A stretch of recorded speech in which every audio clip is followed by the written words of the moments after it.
नमस्ते बच्चों, मैं नीरज आपके सामने वापस से हाजिर हूं अपनी पॉलिटी की क्लास के साथ। और जैसा कि आपको पता है कि दिन बहुत नजदीक आते चला जा रहा है। अब हमारे पास मुश्किल से 7 दिन के आसपास समय बचा है।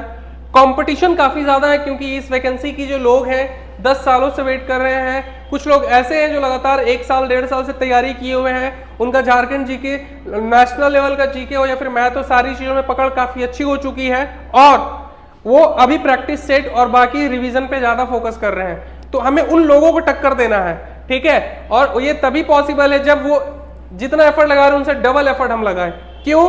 क्योंकि वो आधे से अधिक सिलेबस आपका कंप्लीट करके बैठ चुके हैं और हमारे पास अब इतना पर्याप्त समय नहीं है कि हम रिवीजन के साथ साथ अपना मॉक भी लगा पाए। इसीलिए मैं सबसे रिक्वेस्ट करूंगा कि आप अपनी पढ़ाई को डबल कर दो। इवन कहीं घूमने का प्लान है सबको कैंसिल कर दो। एक समय पूरा रिवाइज करो और दूसरे समय अपना जो है मॉक टेस्ट लगाओ। क्यों? क्योंकि अब जो समय है 60 दिन का, इसमें अगर आप 60-70 सेट नहीं लगाओगे, उसका एनालाइज नहीं करोगे ना, तो एक एग्जाम जहां पर है, सिर्फ एक मेंस एग्जाम जहां पर है, वहां पे मेरिट में आना बहुत मुश्किल है। तो इसी उम्मीद के साथ कि आप लोग पढ़ाई और अग्रेसिव के साथ करोगे, अग्रेशन के साथ करोगे, इस उम्मीद में आज की लेक्चर जहां पे मैंने पिछले क्लास में छोड़ी थी उससे आगे बनाते हैं, ठीक है। चलो देखते हैं कि आज की जो हमारी लेक्चर होने वाली है वो एक्चुअली किस चीज पर है। जैसा कि मैंने आपको लास्ट क्लास में बताया था कि राज्यपाल की नियुक्ति कैसे होती है, राज्यपाल को कौन कौन सी शक्तियां मिली हुई हैं और एक राज्य के लिए राज्यपाल कितना इंपॉर्टेंट होता है। हमने इस चीज को देखा था पिछली क्लास में। दूसरी बात, हमने ये भी देखा था कि उपराष्ट्रपति का क्या काम होता है, उसकी नियुक्ति कैसे होती है, उसको कितना वेतन मिलता है, और राष्ट्रपति को भी हमने क्या किया था, कवर किया था। यानी ये 3 इंपॉर्टेंट टॉपिक्स हमने कवर किए थे जो कि स्टेट और सेंट्रल लेवल की इंपॉर्टेंट बॉडीज है, ठीक है। और अब हम जो है इस क्लास को आगे बढ़ाते हुए इनसे आगे बढ़ेंगे। बट एक चीज याद रखना, मैंने यहाँ पे राष्ट्रपतियों की अभी तक जितनी भी लिस्ट है वो नहीं दिया है और उपराष्ट्रपतियों की जितनी लिस्ट है वो नहीं दिया है, ठीक है। ये दोनों लिस्ट में आपको नोट्स के दौरान पीडीएफ जब प्रोवाइड कराऊंगा सारे का एक साथ, उसमें इसको इंक्लूड कर दूंगा। तो ये कोई मत सोचना कि मैंने अब तक के जितने भी राष्ट्रपति हुए हैं उसका लिस्ट नहीं दिया है, उपराष्ट्रपतियों का लिस्ट नहीं दिया। इवन मैंने राष्ट्रपति और उपराष्ट्रपति से इंपॉर्टेंट जो फैक्ट थे आदमियों से रिलेटेड, या अभी तक जितने भी राष्ट्रपति हुए उनसे इंपॉर्टेंट जो फैक्ट थे वो क्लास में मैंने डिस्कस करा दिया है। एक बार उस लेक्चर को वापस से तुम लोग देख लेना, ठीक है। चलो आज की क्लास शुरू करते हैं। तो राज्यपाल की आपात शक्ति, ठीक है, राज्यपाल के पास एक आपात शक्ति भी होती है। अभी आपात शक्ति क्या है चलो देखते हैं। राज्यपाल को भारतीय संविधान के अनुच्छेद 356 के अनुसार यह शक्ति प्राप्त है कि राज्य का शासन संविधान के नियमों के अनुसार अगर नहीं चलाया जा रहा है तो वह राष्ट्रपति को प्रतिवेदन भेज सकता है और राष्ट्रपति शासन लगाने की गुहार कर सकता है। यानी अगर किसी स्टेट में ऐसा लगता है कि मुख्यमंत्री या फिर उसका मंत्री परिषद काम करने के लायक नहीं है, या वो ढंग से काम नहीं कर रहा, या फिर वो बहुमत में नहीं है और सरकार गिर चुकी है, तब उस समय सरकार जब नहीं बनता है तो राष्ट्रपति को राज्यपाल एक प्रतिवेदन देता है कि सर ऐसा ऐसा सिचुएशन है हमारे स्टेट में और मैं आपसे रिक्वेस्ट करता हूं कि आप यहां पर मुझे राष्ट्रपति शासन लगाने की क्या दें, आज्ञा दें। और जब तक कोई गवर्निंग बॉडी नहीं आती है, गवर्निंग बॉडी यानी कि मत वाले, अधिक मत वाले लोग, ठीक है, या नया मंत्री परिषद नहीं बनता है, तब तक वहां पे राज्य का सारा काम कौन संभालता है, तो हमारे राज्यपाल साहब, ठीक है। ऐसा इसलिए कि अगर जब तक कोई नई सरकार आती है तब तक जो समय है उसमें प्रशासनिक कोई मतलब क्या बोलते हैं उसको, दिक्कत ना हो, इन सारी चीजों को हैंडल करने का काम राज्यपाल देखते हो। यही इनकी आपातकाल शक्ति है, अनुच्छेद 356, ठीक है, याद रखना। इसके बाद राज्य विधानमंडल द्वारा पारित विधेयक राज्यपाल के हस्ताक्षर के बाद ही कानून बनता है। जैसे कि मैंने आपको बताया था कि संसद में जब कोई भी विधेयक जाता है डिस्कशन के बाद, तब वो क्या होता है, लागू जो होता है ना, या जिसको बोलते हैं कानून या अध्यादेश, जो भी, वो कब बनता है, जब राष्ट्रपति उस पर साइन करते हैं, राष्ट्रपति की सहमति होती है, ठीक है। उसी प्रकार से राज्य विधानसभा में अगर कोई अध्यादेश आता है सरकार के तरफ से, तब वो कानून तभी बनेगा जब उस पर राज्यपाल साइन कर दे या उनकी सहमति हो। दूसरा, संविधान के अनुच्छेद 174 राज्यपाल को यह शक्ति देता है कि वह व्यवस्थापिका के किसी भी सदन का अधिवेशन बुलाए और उसे संबोधित करे।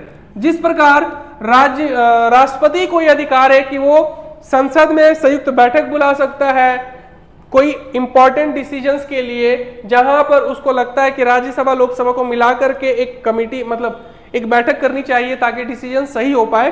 तो उसी प्रकार से अगर राज्यपाल को भी लगता है कि अगर कुछ वैसा है व्यवस्थापिका से रिलेटेड कि इसमें दोनों सदनों का डिस्कशन होना चाहिए, तब वो उनकी बैठक बुला सकता है।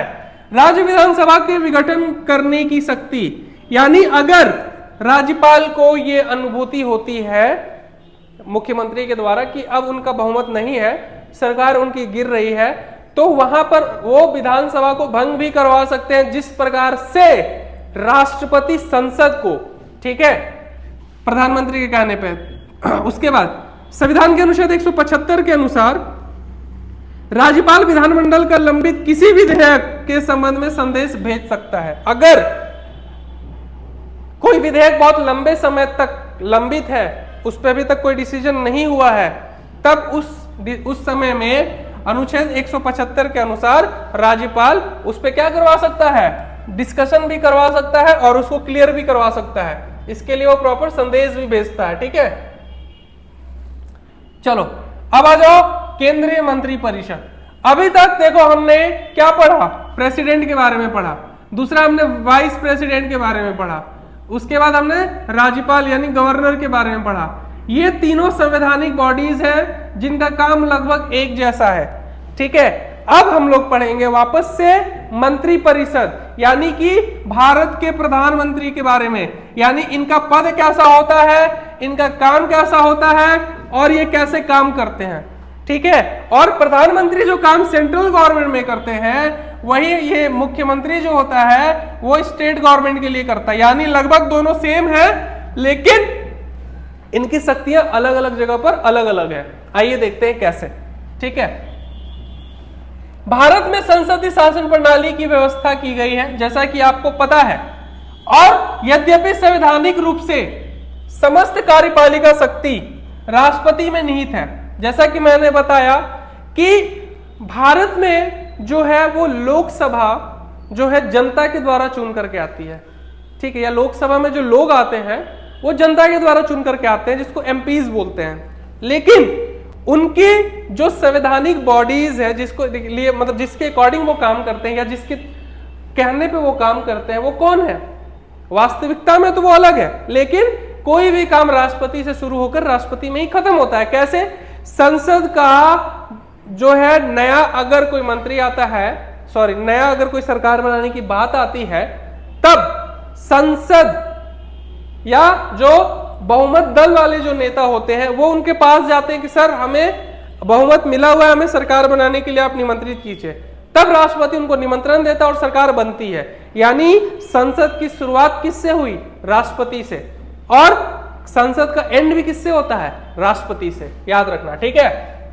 तो वास्तविक सत्ता प्रधानमंत्री सहित मंत्रिपरिषद में निहित होती है। कार्यपालिका के लिए तो राष्ट्रपति है, लेकिन वास्तविकता में इसका पावर का यूज कौन करता है? तो प्रधानमंत्री अपने मंत्रिपरिषद के साथ, ठीक है। भारतीय संविधान में मंत्रिपरिषद से संबंधित 2 अनुच्छेद हैं और जो बहुत इंपॉर्टेंट है। पहला है अनुच्छेद 74। इसमें यह लिखा है कि राष्ट्रपति को उसके कार्यों में सहायता देने के लिए प्रधानमंत्री की अध्यक्षता में एक मंत्रिपरिषद होगी। यानी एक अकेला प्रधानमंत्री सारे डिपार्टमेंट्स को नहीं संभाल सकता, इस पूरे देश को नहीं संभाल सकता, इसीलिए उसकी सहायता के लिए एक मंत्रिपरिषद होगी, ठीक है, जो परामर्श के विषय में कोई भी न्यायिक कार्यवाही नहीं, मतलब कि ये कि अगर मंत्रिपरिषद से वो कुछ, देखो सिंपल सा बात ऐसे समझो कि प्रधानमंत्री जो होता है उस मंत्रिपरिषद का अध्यक्ष होता है, और उसकी अध्यक्षता में ही जो कैबिनेट मंत्री होते हैं ना, वहां पे डिसीजंस होते हैं। उस डिसीजंस में या परामर्श के विषय में कोई भी न्यायिक कार्यवाही जो है ना वो नहीं हो सकता है। यानी वो लोग अपने डिसीजंस में कैबिनेट में बैठ करके मीटिंग में जो डिसीजंस लेते हैं उसका न्यायिक जांच नहीं हो सकता है। ये पावर दिया गया अनुच्छेद 74 में ही, ठीक है। क्यों? क्योंकि वो किसके प्रति जिम्मेदार है? संसद, और संसद इनडायरेक्टली क्या किससे चलता है? राष्ट्रपति, याद रखना, ठीक है। तो 74 में लिखा हुआ है कि राष्ट्रपति को अपने कार्यों को पूरा करने के लिए सहायता और परामर्श देने के लिए एक मंत्री परिषद होगी जिसका प्रमुख प्रधानमंत्री होगा, और प्रधानमंत्री की नियुक्ति राष्ट्रपति करेगा और अन्य मंत्रियों की नियुक्ति भी राष्ट्रपति करेगा प्रधानमंत्री के कहने पर।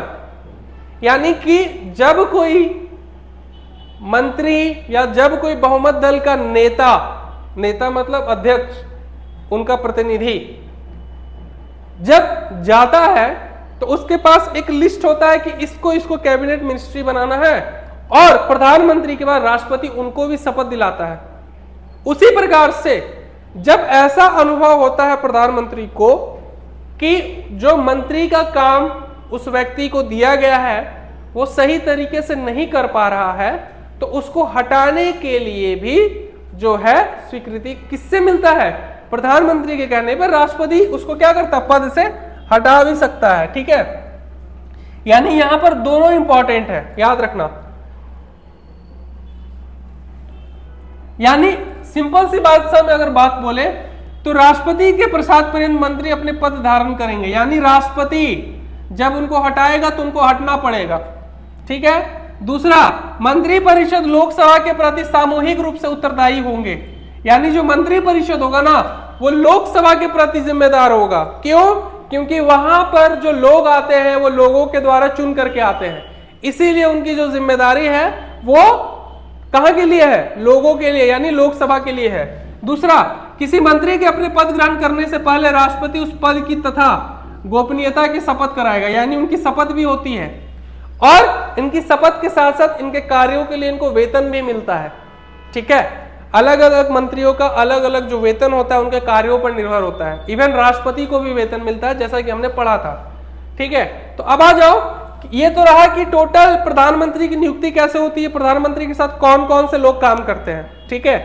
अब हम लोग पढ़ेंगे कि मंत्री परिषद का जो संगठन होता है वो वास्तविक में क्या होता है और वो कैसे काम करता है, ठीक है। चलो, तो भारतीय संविधान में मंत्री परिषद के संगठन के विषय में अगर चर्चा की गई है तो उसमें क्या चर्चा की गई है उसको जानते हैं। तो यह कहा गया है कि राष्ट्रपति को सलाह देने के लिए एक मंत्री परिषद होगी जिसका प्रमुख प्रधानमंत्री होगा, ये हमने पिछले क्लास में पढ़ा, ठीक है, ये हमने पिछले क्लास में पढ़ा। दूसरा, प्रधानमंत्री की नियुक्ति राष्ट्रपति करेगा और उसके परामर्श से मंत्री परिषद और अन्य सदस्यों की नियुक्ति होगी, ठीक है, उसके परामर्श से बाकी लोगों की नियुक्ति होगी। तो कहने का मतलब है, का मतलब क्या है? कहने का मतलब यह है कि प्रधानमंत्री अकेले काम नहीं करेगा, उसकी मंत्री परिषद की सहायता से वो काम करेगा, ठीक है, उसके परामर्श के मंत्री मतलब उसके बाद वो काम करेगा। परंतु इसका यह अर्थ नहीं है कि व्यवहार में राष्ट्रपति अपनी स्वेच्छा से प्रधानमंत्री की नियुक्ति कर सकता है, बिल्कुल नहीं। कहने का मतलब है कि राष्ट्रपति के पद के नीचे ये लिखा हुआ है कि उसकी सहायता के लिए मंत्री परिषद होगा और प्रधानमंत्री की हेल्प से वो उसका मतलब काम करेगा जो भी है, ठीक है। तो वास्तविकता में ऐसा नहीं है कि राष्ट्रपति जो है वो किसी को भी प्रधानमंत्री बना देगा अपने हिसाब से, नहीं। यहां पर बहुमत दल के नेता जो होते हैं ना वो प्रधानमंत्री बन के आते हैं और राष्ट्रपति की जितनी भी शक्तियां होती है ना वास्तविकता में वो यूज करते हैं, ठीक है। वास्तव में लोकसभा के बहुमत का दल का नेता ही मंत्री परिषद के गठन के लिए राष्ट्रपति द्वारा आमंत्रित किया जाता है, ठीक है। जो बहुमत में होता है उसी को राष्ट्रपति जो है सरकार बनाने के लिए बुलाता है। यदि यह ठीक प्रकार से स्पष्ट नहीं हो रहा कि बहुमत किस दल का है तो राष्ट्रपति अपनी इच्छा के अनुकूल व्यक्ति को मंत्री परिषद के निर्माण के लिए आमंत्रित कर सकता है, परंतु इस स्थिति में भी राष्ट्रपति के अधिकार सीमित होते हैं, ठीक है। ऐसा नहीं है कि वो अपने हिसाब से कुछ भी किसी को बुला दे, ठीक है। मतलब एक लाइन से ऐसे समझो कि राष्ट्रपति बहुत बड़ा पद है, लेकिन एक तरह से देखा जाए तो राष्ट्रपति के पास वैसी शक्तियां नहीं है जैसा वो चाहता था, जैसा होना चाहिए।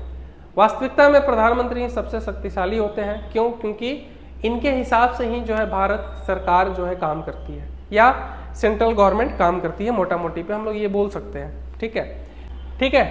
दूसरी चीज कि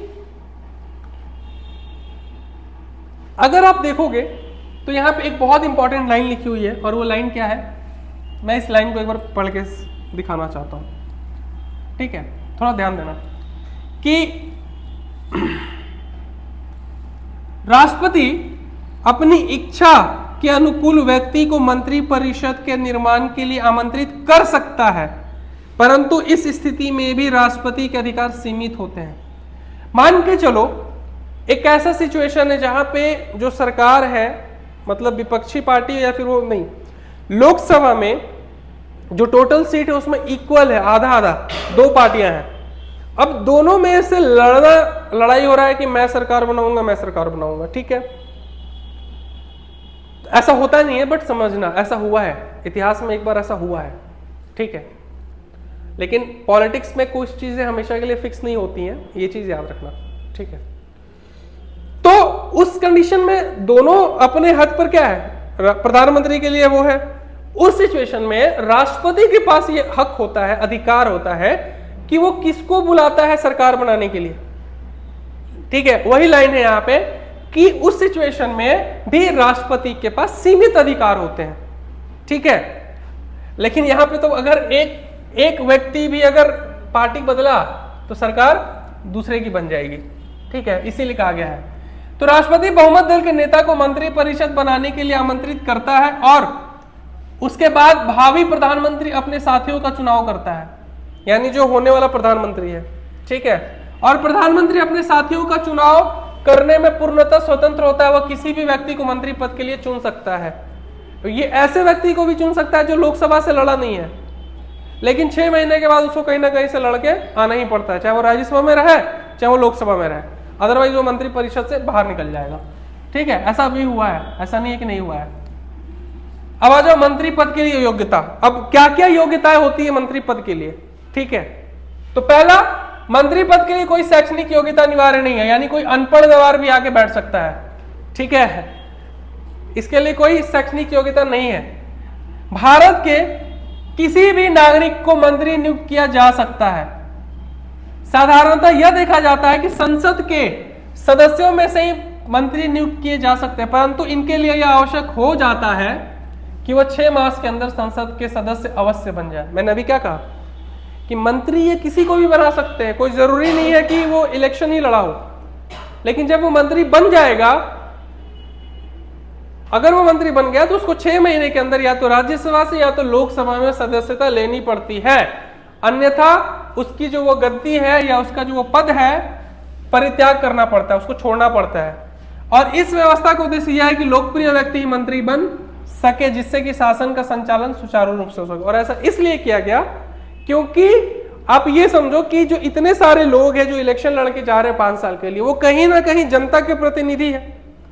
हम एक ऐसे व्यक्ति को मंत्री पद दे दिए जो जनता के द्वारा चुना नहीं गया है, तो कब तक? 6 महीने तक। 6 महीने के बाद उसको अपने इलेक्शन के लिए खुद लड़ना पड़ेगा, जनता के प्रतिनिधित्व उसको जुटाना पड़ेगा, और तभी वो आगे मंत्री पद पर बना रहेगा, अदरवाइज उसको वो सीट छोड़ना पड़ेगा। ऐसा इसलिए किया जाता है ताकि ये जो आपका बैलेंस है ना, ये बैलेंस बना रहे।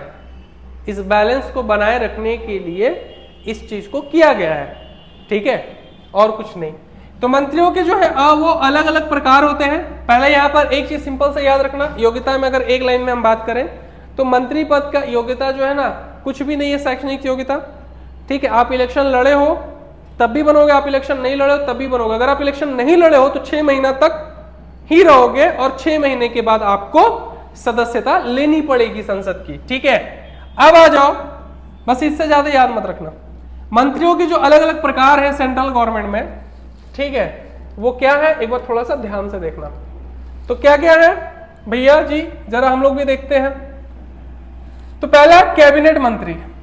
ये मंत्री परिषद के प्रत्येक बैठक में भाग लेगा। ये कोर टीम होती है, मोदी जी की जो ब्रिगेड है ना, बिल्कुल वो समझ लो, ये कोर टीम होती है, यानी कि प्रधानमंत्री के साथ जो भी इंपॉर्टेंट डिसीजंस होते हैं ना, उसमें ये सारे क्या होते हैं, मंत्री होते हैं।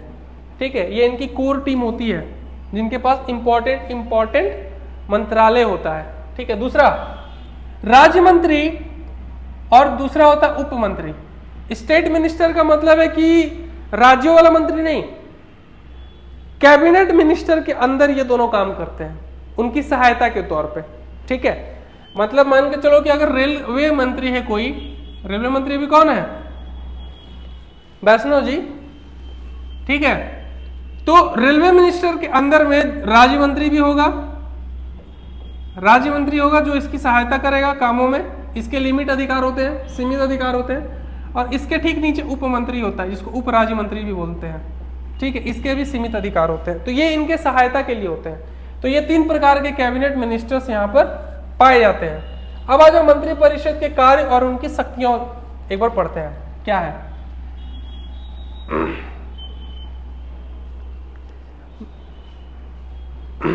चलो, तो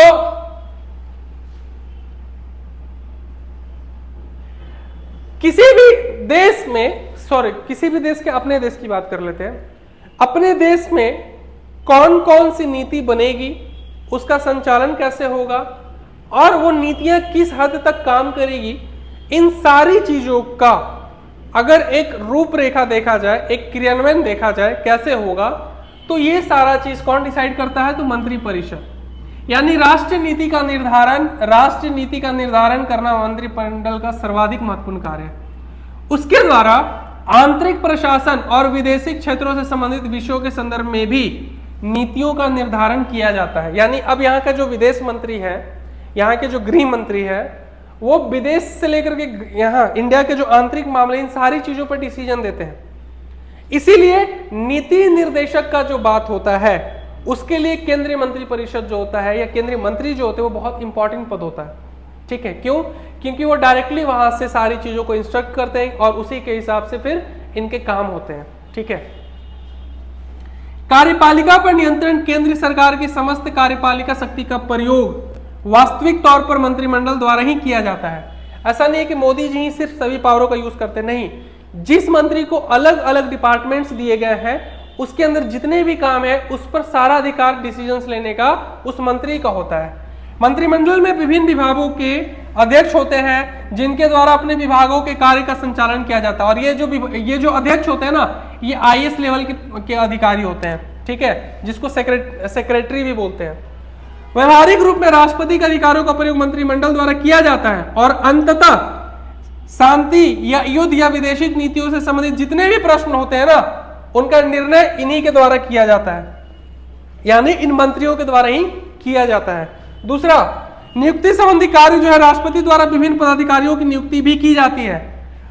जैसे UPSC वगैरह का जो चेयरमैन वगैरह होता है, मतलब ऐसे संवैधानिक पद जिस पर लगता है कि बहुत बड़ा जिम्मेदारी है, तो उसकी नियुक्ति कौन करता है? तो राष्ट्रपति करता है। ठीक है, चाहे वो मंत्रिमंडल के परामर्श से की जाती है या फिर मंत्रिमंडल के परामर्श के अलावा राष्ट्रपति अपने मन से भी किसी की अनुशंसा कर सकता है। ठीक है, तो ऐसा नहीं है कि सारे अधिकार जो है वो मंत्री परिषद के पास ही हैं। इवन जो सेक्रेटरीज होते हैं या फिर जो बहुत इंपॉर्टेंट पद होते हैं ना, उस पर नियुक्ति जो है वो राष्ट्रपति उनकी सलाह से भी करता है और अपने तजुर्बे या फिर अपने अनुभव से भी करता है।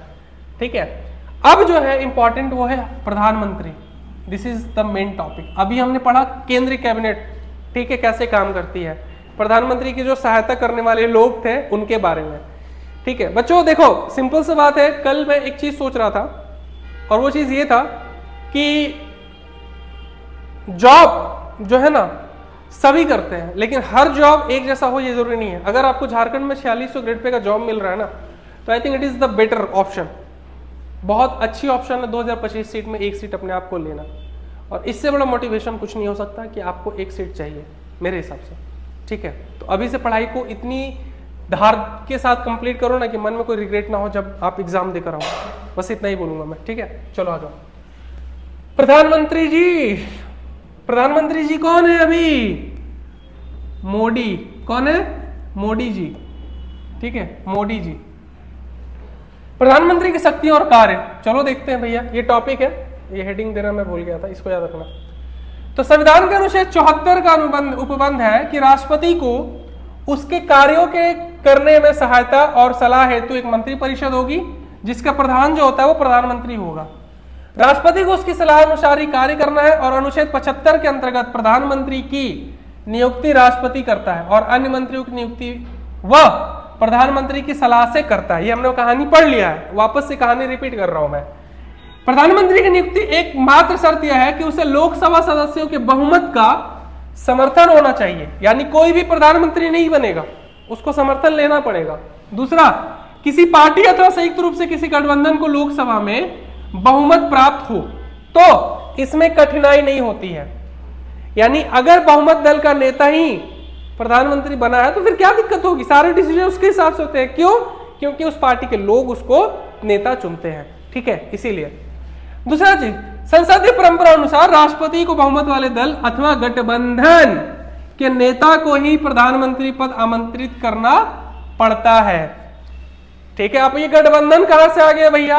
तो बात यह है कि मान के चलो बबुआ, कांग्रेस ना इस बार सीट लेकर के आया, कितना 270, ठीक है, मान के चलो 270 लेके आ गया। अब इसके साथ आरजेडी मिल गया, फिलहाल दो ही पार्टी को जिक्र कर रहे हैं, आरजेडी मिल गया, ये लेके आ गया 40 गो, नहीं तो कम से कम 50 गो दे दो, टोटल ये लोग 330 गो सीट लेके आ गया और बीजेपी लेके आ गया मान के चलो 211 चाहे 212 सीट। अब बहुमत किसको मिलेगा? ऑफ कोर्स इसके दो पार्टियों को जो मिलकर के चुनाव लड़े। अब इस दोनों पार्टी का जो नेता बनेगा बहुमत का, वही प्रधानमंत्री बनेगा। यानी गठबंधन का मतलब है एक से ज्यादा अलग अलग पार्टियों का सरकार, जैसा कि झारखंड में है अभी, ठीक है। अब वह सरकार तो नहीं है, क्योंकि ऐसे ऐसे डिसीजन ये लोग लेते हैं कि दोबारा से सोचना पड़ता है कि भैया जो डिसीजन हमने लिया वो सही है कि गलत। तो खैर हम उस पर बात नहीं करेंगे, वो हमारा पक्ष भी नहीं है, लेकिन हमें उसी से लड़ करके जॉब लेना है, ठीक है, सरकार से कोई लड़ नहीं सकता। तो बस इतना समझो कि गठबंधन में एक से ज्यादा पार्टियां सम्मिलित होती हैं, उसके जो नेता होते हैं उसी को प्रधानमंत्री चुना जाता है, ठीक है। अब यहाँ पे एक सबसे अच्छा क्वेश्चन कि सबसे कम उम्र के प्रधानमंत्री कौन थे बबुआ? तो याद रखिएगा हमारे अटल साहब, ठीक है, वो है हमारे अटल साहब। भारत के प्रधानमंत्री का पद भारत में इतना महत्वपूर्ण है कि प्रधानमंत्री लोक प्रशासन और शासन तंत्र की उसी प्रकार आधारशिला है जिस प्रकार विद्वानों ने ब्रिटेन के प्रधानमंत्री के लिए कहा है कि प्रधानमंत्री वो पद है जिससे किसी देश की आधारशिला हिल सकती है और किसी देश को विकास की ओर आगे भी बढ़ाया जा सकता है। क्यों? क्योंकि सारी चीजें जो रिस्पॉन्सिबल होते हैं वो हमारे प्रधानमंत्री साहब होते हैं, ठीक है, और इन्हीं के हिसाब से सारे कार्यों को भी संपादित किया जाता है, ठीक है। बस ये चीज याद रखना। दूसरा, अब और कि प्रधानमंत्री का चुनाव कैसे होता है, तो अनुच्छेद 75(1) में कहा गया है कि प्रधानमंत्री संघीय मंत्री परिषद का नेता होता है, वो लोकसभा में बहुमत दल का नेता होता है। प्रधानमंत्री की नियुक्ति भारत के राष्ट्रपति द्वारा की जाती है और वह ऐसे व्यक्ति को प्रधानमंत्री पद पर चुनता है जो लोकसभा के बहुमत दल का नेता होता है। ये तीन बातें हमने पहले पढ़ी है, घिसा पीटा वही बात है, ठीक है, इसीलिए मैं इसको ज्यादा नहीं समझाऊंगा। सिंपल, राज्यसभा का सदस्य भी प्रधानमंत्री पद पर नियुक्त हो सकता है, लेकिन इसके लिए आवश्यक है कि उसे लोकसभा का बहुमत प्राप्त हो। उप प्रधानमंत्री के रूप में यदि कोई व्यक्ति शपथ ग्रहण करता है तो वह अवैध नहीं माना जाएगा। उप प्रधानमंत्री को प्रधानमंत्री का अधिकार नहीं मिलेंगे, सिर्फ वो मुखौटा रहेगा, और ऐसा हुआ है इतिहास में। आप जाकर के देखोगे तो ऐसा हुआ है, ठीक है, ये पहली बार नहीं है। ऐसे उप प्रधानमंत्री का कोई पद है नहीं संविधान में, लेकिन बनाया गया है। अब नेता है, कुछ भी कर सकते हैं, लेकिन उनके पास कोई शक्ति होती नहीं है, ठीक है। प्रधानमंत्री की शक्तियां और कार्य, शासन की कार्यपाली या कार्यकारी शक्तियों का वास्तविक उपयोग करते हुए प्रधानमंत्री को अनेक शक्तियां हैं और इन शक्तियों का उपयोग करते हुए उसके महत्वपूर्ण कार्य हैं। पहला, मंत्री परिषद का निर्माण करना कि कौन कौन मेन मंत्री होगा, किससे हम सारे डिसीजंस करेंगे और किसको मेन जो मंत्री पद है वो देना है, ठीक है। परिवर्तन और उनमें विभागों का विभाजन, किस किस डिपार्टमेंट में कौन कौन मंत्री होंगे, ये सारा काम प्रधानमंत्री का। दूसरा, प्रधानमंत्री का महत्वपूर्ण कार्य राष्ट्रपति को प्रत्येक मामले से अवगत कराना है कि सर हम ये काम करने जा रहे हैं, आपकी अनुमति चाहिए, या हम ये काम करने जा रहे हैं, और उसे सलाह देना और उससे सलाह लेकर उचित नीतियों का निर्धारण करना। या तो उसको सलाह देना कि सर ये कंडीशन है जिसकी वजह से हम ये काम कर रहे हैं, या अगर उसमें कुछ गलत है तो वो राष्ट्रपति उसको क्या करेगा, सलाह भी देता है कि नहीं आप ये मत करो अभी, इससे दिक्कत होगा। ठीक है, तो ये दोनों मिलकर के डिसीजन लेते हैं, यानी सलाहकार के तौर पे दोनों एक दूसरे के काम करते हैं। ठीक है। दूसरा, संघ सूची के विषयों पर कानून बनाने की नीति या कार्यक्रमों की रूपरेखा का अंतिम रूप देने का काम भी कौन करता है, प्रधानमंत्री। रक्षा, गृह, विदेश, वित्त, उद्योग और बाकी जो प्रमुख नीतियों का निर्धारण है ना, यही साहब करते हैं, कौन, प्रधानमंत्री। यानी ये बहुत इंपॉर्टेंट पद है, इसीलिए मैंने कहा कि प्रधानमंत्री का जो पद है ना वो ऐसा है कि कौन सा देश आगे बढ़ेगा, कौन सा देश पीछे रह जाएगा ना, ये सारा चीज इसी पे डिसाइड हो जाएगा। ठीक है। दूसरा, संसद शासन के पक्ष का समर्थन करना। ठीक है, देश की समस्याओं और विकास संबंधी नीतियों का स्पष्ट करना कि हाँ हमारा देश जो है उसमें क्या क्या समस्याएं हैं, कैसे वो आगे बढ़ेगा और उसमें हम किस तरह की विकास योजनाओं को लेकर के आ रहे हैं। साथ ही साथ राष्ट्रीय और अंतर्राष्ट्रीय मंचों पर भारत की नीतियों को प्रस्तुत करना कि भारत का, यानी सिंपल एक लाइन में समझो, प्रतिनिधित्व करना, प्रतिनिधित्व करना अलग अलग देशों में जाके, जैसा कि अभी मोदी जी ने किया और पहले से बहुत ज्यादा भारत का जो इमेज है अंतर्राष्ट्रीय लेवल पे बदला है। ठीक है, इस चीज को एक्सेप्ट करना चाहिए। मैं किसी पार्टी को लेकर के नहीं बोल रहा हूं, मैं नॉर्मल बात कर रहा हूं। दूसरा, राष्ट्रीय एकता, सामाजिक समरसत्ता को बनाए रखने हेतु उचित कदम उठाना और योजना आयोग के अध्यक्ष के नाते योजनाओं के निर्माण, क्रियान्वयन और संसाधन बाबत राष्ट्र निर्माण और विकास के समर्थक प्रयास कर रहे हैं। यानी प्रधानमंत्री का यह कर्तव्य है कि वो अपने सारे कार्यों को राष्ट्र निर्माण में डाले, यानी उसके एक एक कार्य जो वो देश के लिए हो। वो देश का एक प्रतिनिधि ऐसा है जो पावरफुल तो है, लेकिन उसके एक एक डिसीजन से देश या तो आगे जाएगा या तो पीछे जाएगा। इसीलिए सारे नीति निर्देशक जो भी है इनके हिसाब से होते हैं। ठीक है। और 10वां, संविधान व कानून के संरक्षण के दायित्वों का निर्वहन भी करना। ठीक है। और महत्वपूर्ण प्रशासनिक और राजनीतिक पदों पर नियुक्ति के लिए राष्ट्रपति को सलाह देना कि सर हम इस बंदे को इस पद पर लाना चाहते हैं, थोड़ा सा आप इस पर ध्यान दीजिए। मैंने क्या कहा कि सेक्रेटरी और बाकी जो इंपॉर्टेंट पद जो राष्ट्रपति नियुक्त करता है ना, उसमें कहीं ना कहीं प्रधानमंत्री की सहायता भी वो लेता है। ठीक है। चलो, अब है अगला टॉपिक कि प्रधानमंत्री की भूमिका और उनका अधिकार क्या है। ठीक है।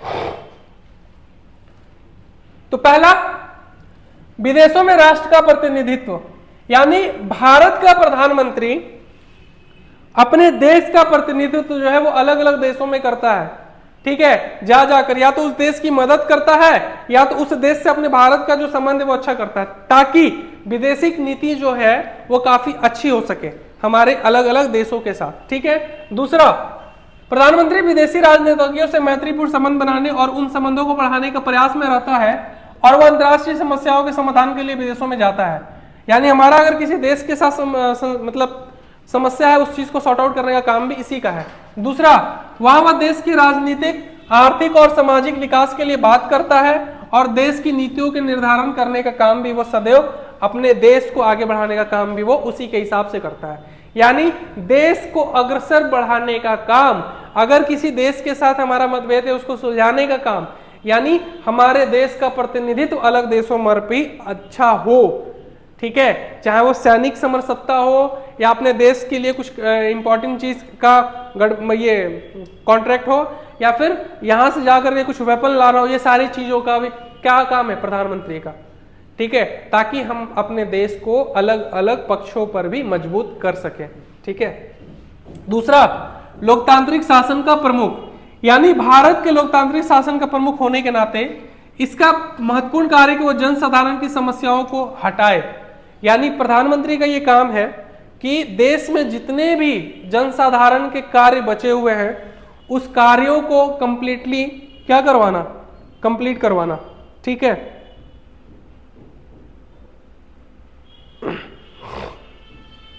उसको कंप्लीट करवाना और जितनी भी समस्या देश में व्याप्त है उसको दूर करना। संवैधानिक निर्देशों का पालन प्रधानमंत्री और उसके मंत्रिपरिषद की कार्यपालनी का मुख्य उद्देश्य है और अंततः जन समर्थित राजनीतिक और प्रशासनिक ध्येयों की पूर्ति उसका लक्ष्य होता है। जनता प्रधानमंत्री की भूमिका को सर्वोच्च प्राथमिकता देती है, यानी जनता जो है ना वो प्रधानमंत्री का जो भूमिका है ना उसको सबसे ज्यादा प्रायोरिटी देता है। ठीक है, याद रखना। तीसरा, मंत्री परिषद का गठन करना, यानी कौन से मंत्री को कौन सा पद मिलेगा, इन सारी चीजों का गठन या देखरेख कौन करता है, तो प्रधानमंत्री करता है। ठीक है, इस चीज को याद रखना। अब जो है अगला कि मंत्री परिषद की नियुक्ति और पदच्युत करना, यानी कौन से मंत्री को मंत्री पद में डालना है, किसको हटाना है। अगर कोई मंत्री ऐसा है जिसको मंत्री पद तो दिया गया लेकिन वो ढंग से काम नहीं कर रहा है, तो इसको हटाने का काम भी कौन करता है, प्रधानमंत्री के द्वारा किया जाता है। यानी इनको अधिकार है कि वो उनको उनके पद से हटा सकता है। ठीक है, इसमें कोई दो राय नहीं है और ऐसा हुआ भी है। ठीक है, और या ये भी हो सकता है कि अगर कोई 5 साल के कार्यकाल में कोई मंत्री 2 साल तक कोई किसी पद पर है, वो काम नहीं कर पाया ढंग से, तो उसको रिप्लेस करके वहां पे किसी और को वो मंत्री देख के उनको किसी और डिपार्टमेंट में भी शिफ्ट कर सकते हैं। ऐसा हुआ है रेल मंत्री के साथ, एक नॉर्मल एग्जांपल ऐसा हुआ है। ठीक है, और दूसरा है संसद का नेतृत्व, यानी प्रधानमंत्री दोनों सदनों में एक कुशल राजनीतिज्ञ की भूमिका अदा करता है, विपक्ष और अन्य अल्पमत दलों से तालमेल रखकर कार्य करता है, यानी वो सबकी बात सुनता है और अपनी जवाब रखता है, जवाब भी देता है वो। ठीक है, और संसद में प्रस्तुत किए जाने वाले विधेयक, प्रस्ताव, बजट, अविश्वास मत आदि पर दोनों सदनों में शासन की नीति का बचाव और उसका महत्वपूर्ण कार्य है। यानी कि बजट जो प्रस्ताव लाया गया है किसी कानून को लेकर के, बजट पर बहस हो या अविश्वास मत हो, उन सारी चीजों का अच्छे से एक्सप्लेनेशन करना, उसका बचाव करना और तर्कपूर्ण सारे जगहों पर अपनी बात रखना, यह भी कार्य प्रधानमंत्री का होता है। ठीक है, साथ ही साथ सांसदों की क्षेत्रीय समस्याओं का निवारण भी उसका दायित्व होता है कि अलग अलग सांसदों का अगर कोई क्षेत्र में कोई दिक्कत आ रहा है, कोई संसद प्रतिनिधि जाकर के उनसे मिल रहा है, तो उनकी चीजों को भी दूर करने का काम कौन करता है, प्रधानमंत्री।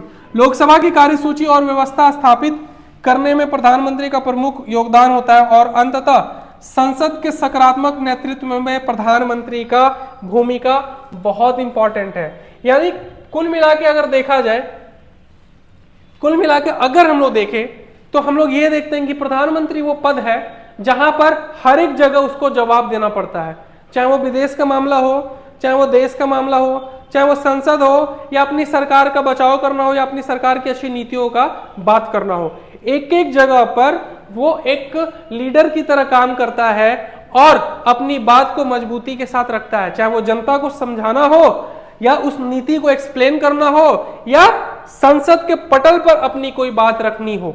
ठीक है, दूसरा सरकारी नीतियों की व्याख्या करना, यानी अगर सरकार ने कोई नीतियां बनाई है उसका क्या फायदा होने वाला है, उसका क्या ऑब्जेक्टिव है और वो क्यों बनाया गया है, इन सारी चीजों का तर्कपूर्ण सारी बातों को रखना, संसद के पटल पर रखना, और अगर उसका कोई विरोध हो रहा है तो उसको समझाना, ये सारा काम कौन करता है, तो हमारे प्रधानमंत्री करते हैं। और अलग अलग मंत्रियों को अलग अलग डिपार्टमेंट्स में बांटना, ये भी कार्य प्रधानमंत्री का ही है। ठीक है, तो इस प्रकार से हमने भारत के प्रधानमंत्री के बारे में जितने भी इंपॉर्टेंट बातें थी हमने वो पढ़ा कि उसकी नियुक्ति कैसे होती है, उसको क्या वेतन मिलता है, उसको क्या क्या अधिकार मिले हुए हैं, वो कैसे राष्ट्रपति की सहायता करता है, वो कैसे संसद में प्रतिनिधित्व करता है, वो कैसे बहुमत के आधार पर सरकार बनाता है, साथ ही साथ कैसे मंत्रियों की नियुक्ति करता है, और जब मंत्री अच्छे से काम न करे तो उसको कैसे हटाया जाता है। यानी कुल मिलाकर के अगर हम बात करें तो अभी तक हमने जितना भी देखा उसमें वास्तविक पावरफुल व्यक्ति कौन था, तो भारत का प्रधानमंत्री। क्यों? क्योंकि वो रिस्पॉन्सिबल होता है अपने देश का प्रतिनिधित्व अलग अलग जगहों पर करने के लिए, चाहे वो विदेश नीति हो, चाहे वो देश की नीति हो, या देश में कोई अच्छा काम करना हो, या बाकी सारी चीजें हो। यानी हर एक एस्पेक्ट में उसको अपना जवाब तो देना ही पड़ता है, साथ ही साथ अपने सरकार की उपलब्धियों को भी लोगों तक पहुंचाना पड़ता है। इसीलिए प्रधानमंत्री भारत का होना या प्रधानमंत्री पद पर होना इतना आसान नहीं है, और ये एक बहुत बड़ा जिम्मेदारी और पावरफुल पद होने के साथ साथ एक जिम्मेदारी और जवाबदेही वाला पद भी है। तो आशा करता हूं कि अभी तक हमने संसद की जो लोकसभा के बारे में पढ़ा, लोकसभा में कैसे काम, मंत्री परिषद के बारे में पढ़ा, राष्ट्रपति के बारे में कैसे इनकी सहायता करके कैसे मंत्री परिषद में प्रधानमंत्री चुनते हैं, नियुक्ति कैसे होती है मंत्रियों की, ये सारा पढ़ा, और प्रधानमंत्री के क्या कार्य हैं, इतना हमने आज पढ़ा है। ठीक है, अब हमारा जो अगला टॉपिक होगा वो होगा मुख्यमंत्री। तो आइए अब मुख्यमंत्री के बारे में थोड़ा सा पढ़ते हैं। ठीक है, तो बच्चों मुख्यमंत्री के बारे में अब हम पढ़ने वाले हैं और मुख्यमंत्री का क्या क्या कार्य होता है, वो कैसे राज्य के लिए काम करता है और क्या क्या उसको अधिकार दिए गए हैं। एक चीज याद रखना, जो काम सेंट्रल लेवल पर प्रधानमंत्री करता है देश के लिए, वही काम राज्यों के लिए मुख्यमंत्री का होता है। यानी इसका मतलब ये नहीं है कि प्रधानमंत्री और मुख्यमंत्री एक है, नहीं। मैं ये कहना चाहता हूं कि वास्तविकता के तौर पर देखा हमने कि जो भी अधिकार थे वो कौन यूज किया, तो वो यूज किया किसने, तो प्रधानमंत्री ने, बट नाम किसका था, राष्ट्रपति का। ठीक है, लेकिन उसी तरह से राज्यों में भी अगर हम बात करें तो वो जो काम है राज्यपाल के नाम पे होते हैं, लेकिन वास्तविकता में करता कौन है, मुख्यमंत्री। आइए देखते हैं कैसे।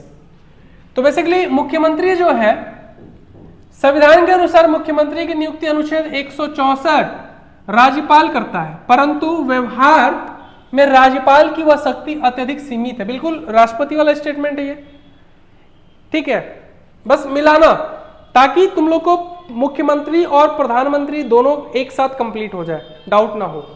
ठीक है, आर्टिकल 74 से किसकी नियुक्ति होती है, तो प्रधानमंत्री, और 164 से किसकी, मुख्यमंत्री। याद रखना, चूंकि राज्यों में उत्तरदायी अथवा संसदीय स्वरूप की कार्यपालिका की व्यवस्था की गई है, यानी संसद के तौर पे जैसे केंद्र सरकार काम करती है संसद में, ठीक उसी प्रकार से राज्य विधानमंडल भी काम करता है, लेकिन विधानसभा के तौर पर। अतः विधानमंडल में जिस दल का बहुमत होता है, राज्यपाल उसी दल के नेता को मुख्यमंत्री का पद ग्रहण और मंत्री परिषद के निर्माण के लिए आमंत्रित करता है। सामान्यतः मुख्यमंत्री विधानसभा का सदस्य होता है, परंतु इसके अपवाद भी हैं और विधान परिषद के सदस्य भी मुख्यमंत्री के पद पर नियुक्त हुए हैं। जिस प्रकार से प्रधानमंत्री कोई जरूरी नहीं है कि लोकसभा का ही हो, राज्यसभा का भी हो सकता है, ऐसा हमने पढ़ा, हुए भी हैं। उसी प्रकार से मुख्यमंत्री विधानसभा का सदस्य होता है, सही है, लेकिन ऐसा कोई कंपलसरी नहीं है कि वो वही का हो। अगर विधान परिषद का भी है तब भी वो मुख्यमंत्री बन सकता है। ठीक है, यदि विधानसभा में किसी दल का स्पष्ट बहुमत नहीं है या किसी दल का सर्वमान्य नेता नहीं है, तो मुख्यमंत्री की नियुक्ति राज्यपाल को कुछ स्वतंत्रता देता है। यानी ये वही कंडीशन है जहां पर बहुमत नहीं है और कोई दल का नेता नहीं है, तब राज्यपाल जो है अपने हिसाब से, ठीक है, डिसीजंस लेगा। और वो डिसीजंस लेने का अधिकार क्या है कि वो जिसको चाहे डिस्कशन करके बोल सकता है कि आप ये जो है बहुमत लेकर के आओ, आप सरकार बनाओ, यानी निमंत्रण। ठीक है, अब अगर हम मुख्यमंत्री के कार्यकाल की बात करें तो वो क्या है कि अनिश्चित बोलता बट होता नहीं है। राज्यपाल के प्रसाद परिषद और समय अनुसार 5 वर्ष। ठीक है, यानी 5 वर्ष से ज्यादा इनकी नियुक्ति नहीं होती है, 5 साल के बाद इनको सरकार छोड़ना पड़ता है। इनकी योग्यता क्या है, तो वह भारत का नागरिक होगा, 25 वर्ष होगी और विधानसभा का सदस्य बनने की योग्यता रखता होगा। बस ये 3 ही चीज, ठीक है, तब वो मुख्यमंत्री बन सकता है। चौथा, इनके कार्य और शक्तियां क्या है, आइए देखते हैं। तो मुख्यमंत्री राज्य सरकार का प्रधान होता है। राज्य के प्रशासन का ऐसा कोई क्षेत्र नहीं है जो मुख्यमंत्री के नियंत्रण से बाहर हो। उसकी महत्वपूर्ण शक्तियां निम्नलिखित है। पहला,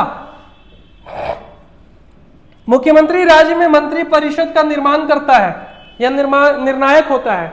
राज्यपाल मुख्यमंत्री के परामर्श से ही प्रधानमंत्री या मंत्रियों की नियुक्ति करता है।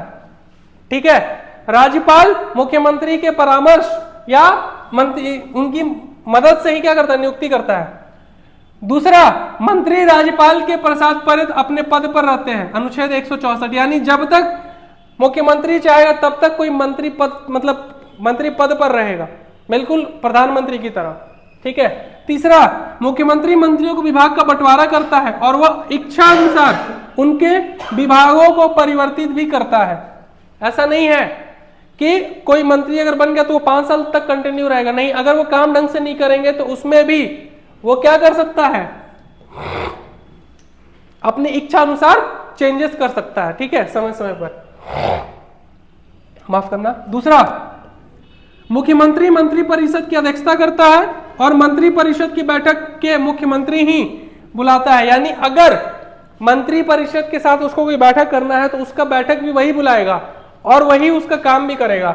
मुख्यमंत्री ही निर्णय करता है कि मंत्री परिषद की बैठक कब और कहां होगी और कैसे होगी। इन सारी चीजों का डिस्कशन कौन करता है?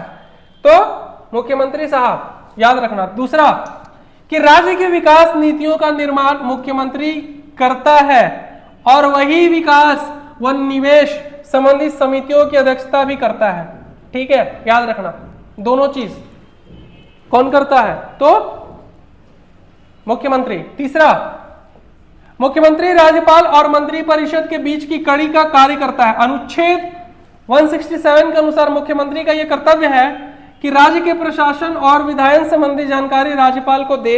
यानी मुख्यमंत्री कैसे राज्य में काम कर रहा है, किन किन नीतियों को वो कैसे संचालित कर रहे हैं, इन सारी चीजों का ब्यौरा वो किसको देता है? राज्यपाल को। अच्छा, एक चीज बताना, क्या प्रधानमंत्री यही काम कर रहा था कि नहीं? बिल्कुल कर रहा था, लेकिन वो किसको देता था रिपोर्ट? तो राष्ट्रपति को। यानी यहां पर एक बात ये स्पष्ट हो गया कि सर, आप जो बता रहे हो कि मुख्यमंत्री और प्रधानमंत्री का जो कार्य है वो सही है, सेम ही है, बट उनकी शक्तियां जो है वो सीमित हो जाती है राज्य और सेंट्रल लेवल के आधार पर। दैट्स इट, इससे ज्यादा कुछ नहीं है, ठीक है। दूसरा, राज्य के प्रशासन और विधायक संबंधी वो राज्यपाल को ही दिए गए हैं, ठीक है। राज्यपाल मुख्यमंत्री के परामर्श से उच्च शासन अधिकारी और महाधिवक्ता या लोक सेवा आयोग के अध्यक्ष की नियुक्ति भी करता है। लोक सेवा आयोग का मतलब है यहां पर राज्य सेवा आयोग, आरजेपीएससी या जेपीएससी बोल लो, ठीक है। जैसे झारखंड में है तो जेपीएससी हो जाएगा, यानी पीसीएस लेवल पे अध्यक्ष जो हो वो राज्यपाल मुख्यमंत्री के परामर्श से ही करता है, या अन्य जो इंपॉर्टेंट पद है वहां पर भी ये काम वैसे ही करता है। आठवां, मुख्यमंत्री विधानसभा का भी नेता है, इसलिए विधानसभा संचालन में आई समस्याओं को सबके साथ मिलकर दूर करने का वो प्रयास करता है, ठीक है। साथ ही साथ मुख्यमंत्री अपने दल का नेता भी होता है और इस नाते अपनी पार्टी के चुनावों में सफलता आदि के लिए वो भाषण भी देता है। जैसे मोदी जी बीजेपी का कोई इलेक्शन का होता है स्टेट पे भी, तो वो जाकर के क्या भाषण देते हैं ना, उसी तरह से। राज्य योजना बोर्ड का अध्यक्ष कौन होता है? तो हमारे मुख्यमंत्री साहब। तो एक मुख्यमंत्री को भी बहुत सारे अलग अलग क्या मिले हुए, आयाम मिले हुए हैं कि वो ऐसे ऐसे तरीकों से काम करे। यहां पर एक चीज याद रखना, राज्य के लिए सबसे इंपॉर्टेंट पद होता है मुख्यमंत्री का। मुख्यमंत्री को अलग अलग पावर तो दिए गए हैं, उनकी अलग अलग जिम्मेदारियां भी तय हैं, और सबसे इंपॉर्टेंट चीज कि वो राज्यपाल के परामर्श के तौर पर काम करता है, लेकिन उनकी शक्तियों का वास्तविक उपयोग भी वही करता है। कौन? मुख्यमंत्री। यानी एक राज्य का कर्ता धर्ता अगर हम किसी को माने तो वो है मुख्यमंत्री। ठीक उसी प्रकार जैसे किसी देश का प्रधानमंत्री उसका कर्ता धर्ता होता है, और उसकी सहायता के लिए मंत्री परिषद होता है जो कि उसका कोर मेंबर होता है, और जितने भी राज्य के इंपॉर्टेंट मंत्री पद होते हैं वो उस कैबिनेट मिनिस्टर को मिलता है। और जब भी उसका बुलावा होता है कि आओ मीटिंग करके सारी जो राज्य के लिए नीति निर्देश बनाना है, उस समय में उन सारे लोगों का डिसीजंस भी इंपॉर्टेंट होता है। डिस्कशन में जो नई नई चीजें होती है उसको ऐड ऑन करना भी काम इन्हीं का होता है, ठीक है। क्यों? क्योंकि सारी जानकारियां राज्यपाल को देनी होती हैं कि सर हम ये काम कर रहे हैं, इसका ये फायदा होगा राज्य को, ये हमें करना है। ये सारा चीज जो है वो डिस्कशन में बात होता है, ठीक। अब आ जाओ राज्य की मंत्री परिषद, यानी संघ की तरह राज्यों में भी संसदीय शासन प्रणाली की स्थापना की गई है। जिस प्रकार केंद्र में प्रधानमंत्री वास्तविक कार्यपालिका होता है, उसी प्रकार मुख्यमंत्री राज्य में वास्तविक कार्यपालिका होता है, जैसा कि मैंने बताया। दूसरा, संविधान के अनुच्छेद 163 के अनुसार राज्यपाल अपने कार्य विवेक अनुसार और मंत्री परिषद की सहायता और सलाह से करेगा, जिसका प्रधान मुख्यमंत्री होता है, ठीक है। उसी प्रकार राष्ट्रपति के लिए था प्रधानमंत्री, ठीक है। दोनों लगभग सेम है, मैं इसलिए पैरेलली पढ़ा रहा हूं दोनों का नाम लेकर के, ताकि तुम लोग इस चीज को दिमाग में डालो कि मुख्यमंत्री और प्रधानमंत्री का जो पद है वो लगभग एक जैसा है, लेकिन इनकी जिम्मेदारियां अलग है सेंट्रल और स्टेट के लेवल पे बंटने के कारण, ठीक है। जिस प्रकार केंद्रीय मंत्री परिषद केंद्र के शासन के लिए महत्वपूर्ण है, उसी तरह से राज्य के मंत्री परिषद शासन के लिए इंपॉर्टेंट है। और इसमें जितने भी पद है वो बहुत ही इंपॉर्टेंट है और इंपॉर्टेंट डिसीजंस के लिए इनका यूज किया जाता है। ठीक है, सामान्यतः मंत्री परिषद का कार्यकाल 5 वर्ष का होता है, लेकिन मंत्री परिषद का कार्यकाल विधानमंडल में उसके बहुमत पर निर्भर करता है।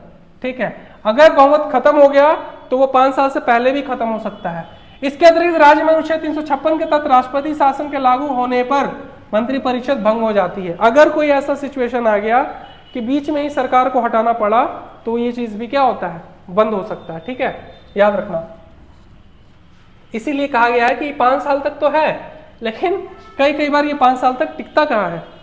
ठीक है, 5 साल तक ये टिकता नहीं है। ठीक है, सो बच्चों ये चीज याद रखना कि अब जो हम अगला टॉपिक पढ़ रहे हैं उनकी योग्यता, कि आखिर मंत्री जो बनते हैं वो कौन बनते हैं और वो कैसे कैसे काम करते हैं। तो याद रखना, मंत्री परिषद के सभी सदस्यों के लिए आवश्यक है कि विधानमंडल के किसी सदन के सदस्य हों। विधानमंडल का कोई भी वो, चाहे विधान परिषद का हो चाहे वो विधान सभा का हो, कोई व्यक्ति मंत्री पद पर नियुक्ति के समय विधानमंडल का सदस्य नहीं भी है तो भी वो 6 महीने के लिए मंत्री बनता है, लेकिन 6 माह के अंदर उसको विधानमंडल की सदस्यता प्राप्त करना आवश्यक होता है। ऐसा करने में अगर वो असफल रहा तो उसको मंत्री पद छोड़ना पड़ेगा। बिल्कुल सेंट्रल गवर्नमेंट वाला बात कि आप मंत्री में किसी को भी दे सकते हो, लेकिन 6 महीने में उसको संसद की सदस्यता लेनी पड़ती है। उसी प्रकार से विधानमंडल में विधानसभा की सदस्यता आपको लेनी पड़ती है 6 महीने के अंदर, अदरवाइज आपको वो मंत्री पद छोड़ना पड़ता है। ठीक है, तो 91वें संविधान संशोधन 2003 के अंतर्गत मंत्रियों की संख्या जो है उसको कहा गया है कि 15% से अधिक नहीं होगा। किसका? विधानसभा की कुल संख्या का, यानी 15% से ज्यादा मंत्री पद नहीं बन पाएगा। ठीक है, कहां पर? विधानसभा के कुल संख्या पर। ठीक है, लेकिन केंद्र शासित राज्य में न्यूनतम मंत्रियों की संख्या मुख्यमंत्री सहित 12 होगी, इससे ज्यादा नहीं। ठीक है, इससे कम नहीं होगा, इससे ज्यादा हो सकती है लेकिन 15% से ज्यादा नहीं होगा, याद रखना। तो राज्य मंत्री परिषद के अध्यक्ष मुख्यमंत्री होते हैं, जबकि मुख्यमंत्री ही राज्यपाल द्वारा नियुक्त किए गए मंत्रियों की नियुक्ति करता है। यानी मुख्यमंत्री जिसको भी मंत्री पद में डालना चाहता है उसकी अनुशंसा देता है राज्यपाल को और फिर उनका शपथ ग्रहण होता है। ठीक है, सामूहिक रूप से विधानमंडल के प्रति उत्तरदायी होते हैं। राज्य की विधानसभा और व्यक्तिगत रूप से राज्यपाल के प्रति वो उत्तरदायी होते। कौन? मुख्यमंत्री और उनके प्रतिनिधि।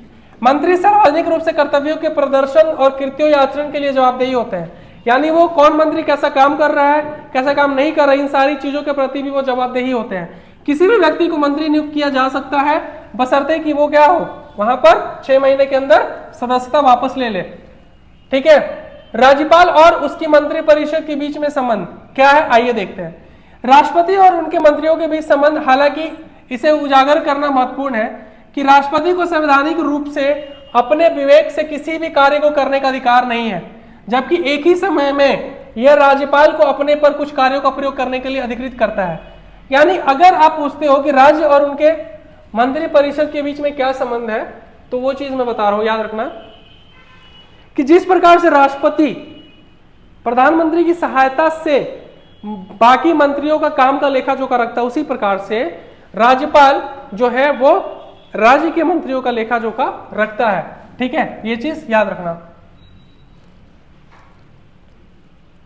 ठीक है, अब हमने जो पढ़ा था अभी वो क्या पढ़ा था? मुख्यमंत्री और राज्य के मंत्री परिषद और भारत का प्रधानमंत्री और भारत के कैबिनेट मिनिस्टर के बारे में। यानी हमने 2 चीजों को पैरेलली समझा, मुख्यमंत्री और प्रधानमंत्री।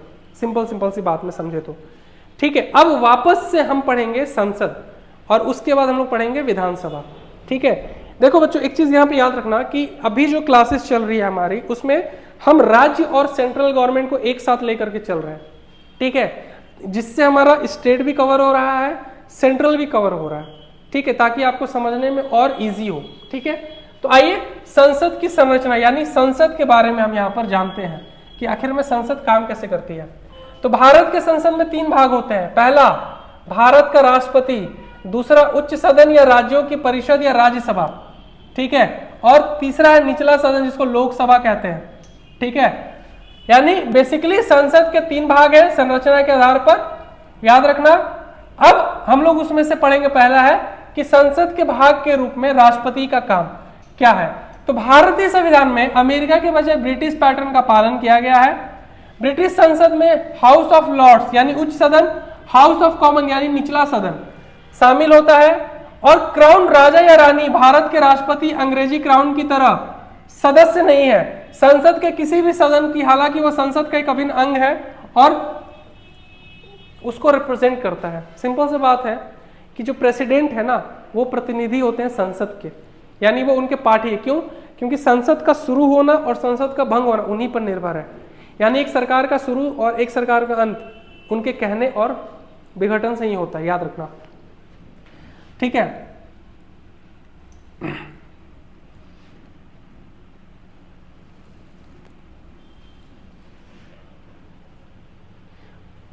दूसरा जो हम पढ़ने वाले हैं वो है राज्यसभा। अभी लोकसभा नहीं बताया मैंने, राज्यसभा के बारे में पहले पढ़ लो, फिर लोकसभा के बारे में डिस्कशन करेंगे। भारतीय संसद में जो है वो 2 सदनीय है, अर्थात इसके 2 सदन है। पहला है राज्यसभा, उन 2 सदनों में से एक है, यानी संसद का ऊपरी सदन इसको कहा जाता है। दूसरा सदन लोकसभा है, इसको निचला सदन कहा जाता है। क्यों? क्योंकि ये हर 5 साल के बाद विघटित होता है, जबकि ये नहीं होता है। इसमें हर 2 साल के बाद जो 1/6 पार्ट होता है वो चेंज होता है। कौन? राज्यसभा में। यदि केंद्र द्वारा उनके कार्य में हस्तक्षेप किया जाता है तो राज्य और केंद्र शासित प्रदेशों के हितों की रक्षा करने का अधिकार भी इनको मिला हुआ है, ठीक है। राज्यसभा के सदस्य अनुपातिक प्रतिनिधित्व की पद्धति का उपयोग करके राज्य विधानसभाओं के निर्वाचित सदस्यों द्वारा चुने जाते हैं, ठीक है। यानी यहां पर हर 2 साल में जो है अलग अलग तरीकों से अलग अलग क्षेत्र के लोगों को यहां पर क्या किया जाता है? नियुक्त किया जाता है, याद रखना, ठीक है। राज्यसभा में राज्यों का प्रतिनिधित्व बराबर नहीं है, यह इसकी आबादी पर निर्भर करता है। अधिक जनसंख्या वाले राज्यों में राज्यसभा में कम जनसंख्या वाले राज्यों की तुलना में अधिक सीटें होंगी। यानी कि सिंपल सा बात है कि जिस स्टेट का पॉपुलेशन अधिक होगा उसका यहां पर सीट ज्यादा होगा, यानी कि राज्यसभा में जो सीटों का बंटवारा है वो राज्यों में अलग अलग है उनकी आबादी के हिसाब से, ठीक है। और यहां पर जो है वो अलग अलग जगह के लोग जो है वो चुन करके आते हैं, ठीक है।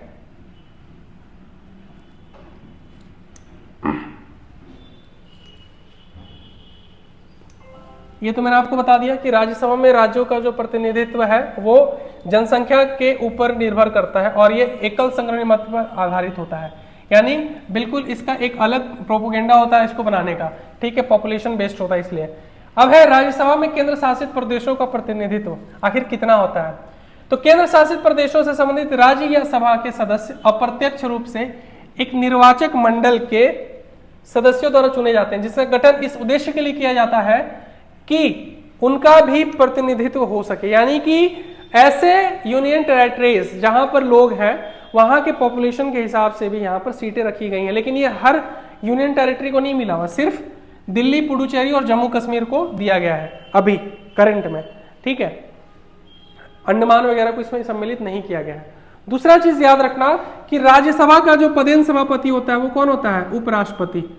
उपराष्ट्रपति इसका पदेन उपसभापति होता है, सभापति होता है, जो कि सारी कार्रवाइयों को करवाता है, ठीक है।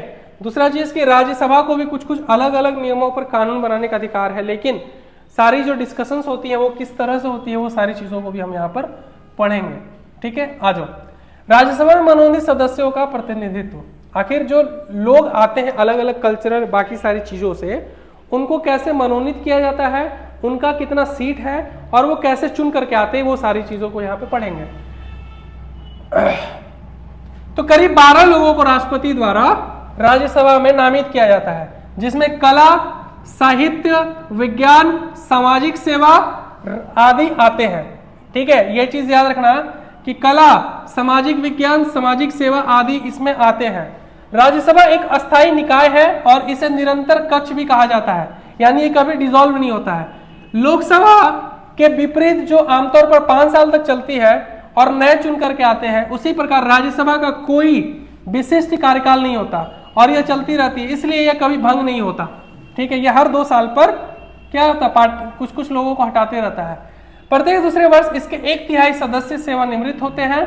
यानी 1/3 जो है पद छोड़ देते हैं और खाली सीटों के लिए नए सिरे से चुनाव होते हैं। हालांकि तीसरे वर्ष की शुरुआत में नामांकन लिया जाता है, ठीक है। और प्रतिनिधित्व अधिनियम 1951 राष्ट्रपति को राज्यसभा के सदस्यों की सेवानिवृत्ति आदेश को शासित करने के लिए अधिकृत करता है, यानी कि कैसे यहाँ पर लोग चुन करके आएंगे, कैसे उनको हटाया जाएगा, ये 1951 के राष्ट्रपति के क्या अधिकार में आता है, ठीक है।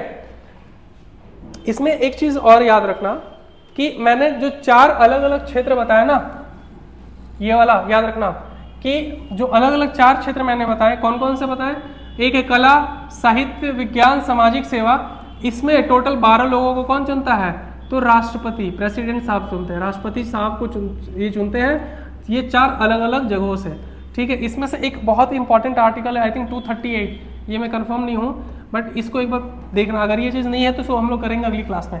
बेसिकली राज्यसभा में कोई वैसा कुछ काम है नहीं, बस ये याद रखना कि राज्यसभा का पदेन सभापति कौन है और राज्य आयोग मतलब राज्य से रिलेटेड कौन सा उसको पावर मिला हुआ है जिसमें वो अध्यादेश और बाकी सारी चीज़ों को कानून बना सकता है। तो आई थिंक वो आर्टिकल 238 है, आई एम नॉट श्योर, इसको मैं नेक्स्ट क्लास में कंप्लीट कराऊंगा, ठीक है। बस बेसिकली हमने अभी जाना कि राज्यसभा कैसे काम करती है और वो कैसे अपने कार्यों को कंप्लीट करती है, इन सारी चीज़ों को हमने देखा।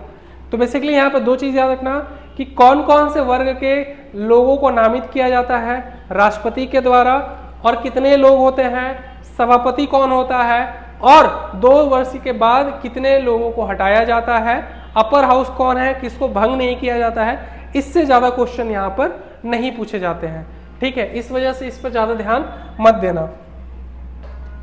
दूसरा, लोकसभा आम जनों की एक सभा है जहां प्रत्यक्ष मतदान के द्वारा चुने गए प्रतिनिधि बैठते हैं।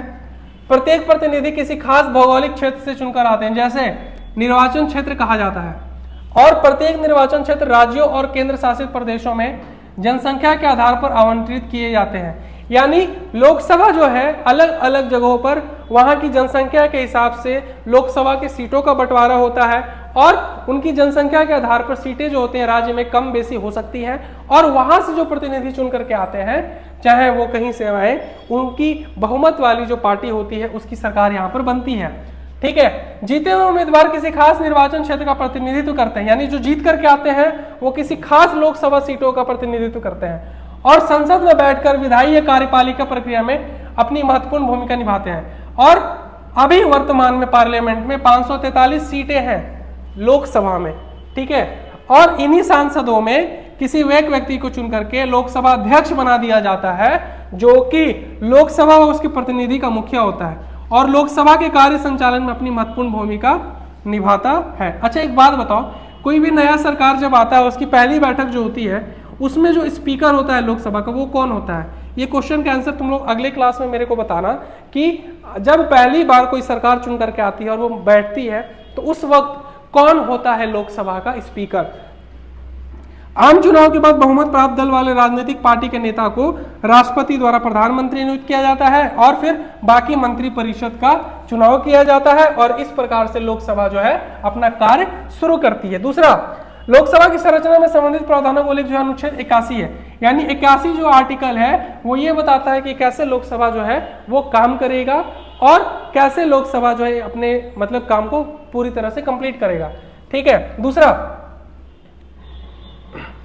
संविधान में लोकसभा की अधिकतम संख्या 552 निर्धारित की गई है, जिसमें से 530 प्रतिनिधि राज्यों के लिए है और 20 प्रतिनिधि केंद्र शासित प्रदेशों के लिए। याद रखना, टोटल 552 है, जिसमें से 530 जो है प्रतिनिधित्व राज्यों का है और 20 जो है वो टोटल लोकसभा के लिए है। यानी टोटल मिलाकर के ये है 552, लेकिन चुने जाते हैं कितने? 543, ठीक है। इसके साथ ही 2 एंग्लो इंडियन समुदाय के सदस्य भी हैं और जनवरी 2020 तक जो थी ये 554 था, लेकिन जनवरी 2020 के बाद से ये क्या हुआ, ये कंप्लीट हो गया और एंग्लो इंडियन का जो सीट है उसको कंप्लीट हटा दिया गया। याद रखना। एक चीज और, केंद्र शासित प्रदेशों से चुनकर आने वाले सदस्यों की अधिकतम संख्या 20 है, यानी कि 7 सदस्य अभी चुनकर नहीं आते हैं, ठीक है। इसीलिए ये 543 हो गया, ऐसे है उतना। और 2 सदस्य राष्ट्रपति द्वारा नामित जो एंग्लो इंडियन वाले थे ना, वो 2020 में 104वें संविधान संशोधन से हट गया। यानी टोटल 9 सीट हट गया। पहला कि जो टोटल केंद्र शासित 20 है उसमें से 7 सदस्य चुन करके नहीं आते हैं। क्यों? क्योंकि ये अभी जो है वो माना जाता है कि पाकिस्तान वाले कोटा में है, ठीक है। लेकिन कहने का मतलब है कि 7 वो और 2 जो तुम्हारा एंग्लो इंडियन वाला था 104वें संविधान संशोधन से जो हटा, वो टोटल 9 सीट हट गया। अब टोटल 543 सीट में क्या होता है? निर्वाचन होता है, ठीक है। ये चीज याद रखना। लोकसभा के कार्य और शक्तियां। भारत में संसदीय प्रणाली को अपनाने के कारण लोकसभा को अधिक शक्तियां दी गई हैं, क्योंकि ये जिम्मेदारी वाला काम है और ये सीधा जनता के द्वारा क्या होता है? जिम्मेदार वाला, मतलब चुन के जो लोग आते हैं वो जनता के प्रति जवाबदेही होते हैं। तो भारत की लोकसभा अमेरिका के प्रथम प्रतिनिधि सदन से तो अधिक शक्तिशाली है, लेकिन ब्रिटेन की कॉमन सभा से कम शक्तिशाली है, याद रखना। दूसरा, लोकसभा के प्रति की कार्यपालिका उत्तरदायी रहती है। वित्त संबंधी शक्तियां भी लोकसभा के पास है, वो राज्यसभा के पास सिर्फ ऐसे ही जाता है, राज्यसभा उसमें कुछ कर नहीं सकता, ठीक है। ये जैसे मैंने बताया था। तो इनकी जो वित्त संबंधी शक्तियां वो किसके पास है? लोकसभा। सरकार में संसद के अविश्वास प्रस्ताव को लोकसभा द्वारा इस प्रकार से व्यक्त किया जाता है। मंत्रिपरिषद में मूल प्रस्ताव का अविश्वास प्रस्ताव पारित करना और नीति संबंधित बड़े मामलों में सरकार को हटाकर, वित्तीय मामलों में सरकार को हटाकर के सारी चीजों का अगर देखा जाए तो सारा प्रतिनिधित्व हम किसके पास देखते हैं?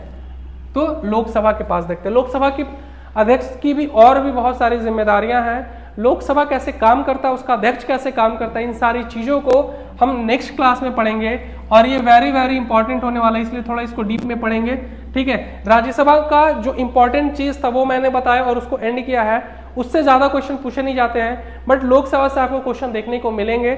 इसीलिए लोकसभा का जो क्लास होगा अगला वो बहुत इंपॉर्टेंट होगा। लोकसभा जैसे ही मैं खत्म करूंगा, लोकसभा के साथ साथ हम अब यहाँ पर राज्य विधान मंडल का या राज्य विधानसभा का क्लास करेंगे और दोनों को कंपेयर करेंगे कि लोकसभा जो काम करती है वो राज्यसभा कैसे करती है, सॉरी राज्यों में कैसे होता है और कैसे ये दोनों मिलकर के देश को आगे बढ़ाते हैं। तब तक के लिए इस उम्मीद के साथ कि आप लोग पढ़ोगे और पढ़ाई और स्पीड करोगे और मेरी क्लासेस आपको समझ में आ भी रही होंगी। फिर भी अगर किसी को लगता है कि कोई पॉइंट छूटा है तो वो मुझे आप लोग बताना।